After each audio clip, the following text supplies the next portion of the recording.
Several years ago, a man by the name of Philip Howard wrote a book called The Death of Common Sense. It was a book about how laws and collective bargaining agreements and rules and regulations are suffocating this country. And we live it every day here in Connecticut. Let me give you a couple of examples. And I give you these examples because, you know, the other day the governor invited myself and some of my legislative leader colleagues to her residence to meet and speak to several large business leaders around the state. And whether it was large or small, the goal was pretty much the same thing. So we're not asking for much. Just stay out of our way.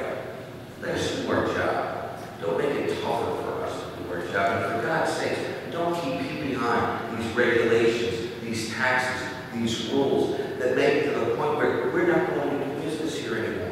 We're not going to expand. We're not going to create the jobs to catch back up on those 101,000 people. We're not going to do it.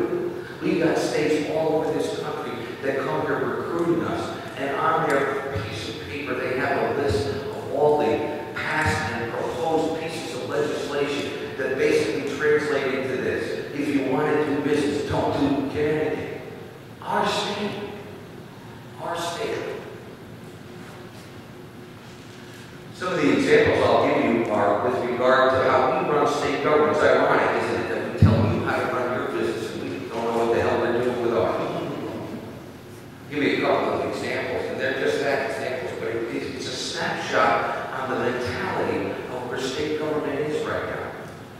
We run many state hospitals, many for psychiatric patients, young psychiatric patients. We have one in a town called Riverview Hospital.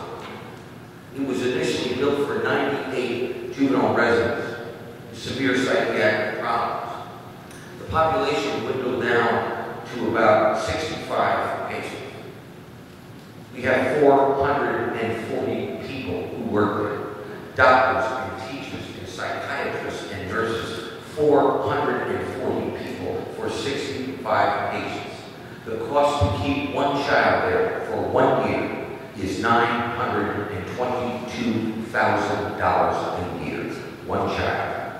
There are 8 other private hospitals around the state that take care of the same type of patient. They have those same doctors and nurses and psychiatrists and teachers. And they take care of those children for less than $400,000 a year. That doesn't make any sense. That doesn't make any sense. You hear some of these anecdotes again that are epitomized the death of common sense. Found one out the other day. We hired an interpreter, a Bosnian interpreter, to help a non-orphaned child who found themselves in one of these psychiatric treatment facilities. Help with that treatment, help to communicate that this child could not speak English. We paid this interpreter $3,500 a month. After 6 months, we realized that the interpreter didn't speak the same language as the kid. How does that take 6 months to find out? You could have had that at hello, no? It doesn't make any sense.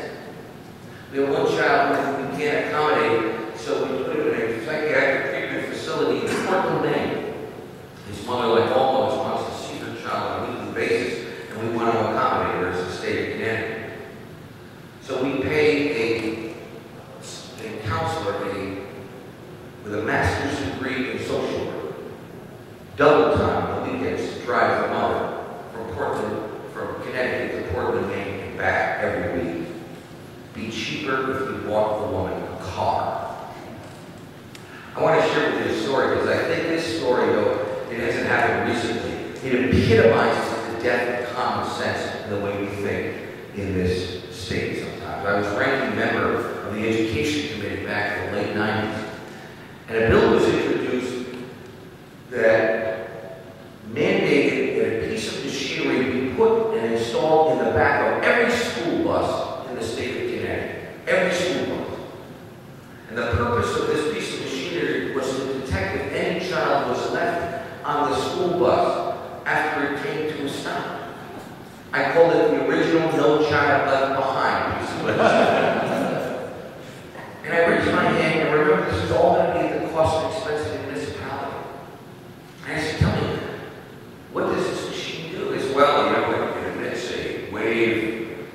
text under the seats, over the seats, whether or not a child is still there when the bus comes to its final stop. He said, excuse me, not for nothing, but when the guy parks the bus, can he get up? What's the bus, 40 feet? They said it's a true story. Here was the answer. It is too serious a problem to leave to human error. So I said, tell me, how does the machine work? He said, well, the bus comes to its final stop. The bus driver gets out of his seat, walks to the back of the bus. Turn on the machine. Excuse me, not for nothing, but on his way back, can you take a look under the seat? Folks, the death of common sense.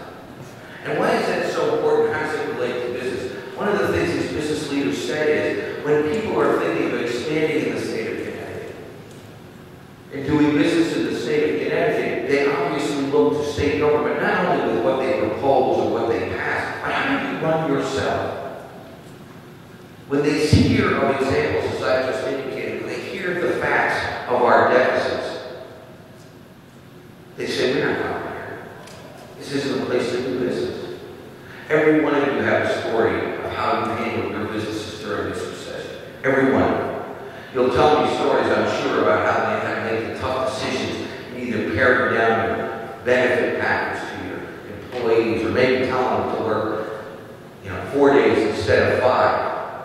How you tried to do more with less. How you yourselves, some business owners, have taken nothing out of your pay. How you supported yourself in making bank loans and equity loans on your home. That's the story you're going to tell them.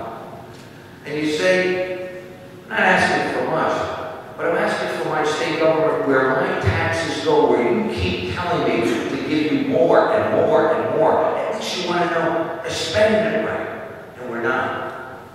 My hat's off to the Yankee Institute for what they have done in shining a bright light for all the world to see in a very easy way of how we spend your money.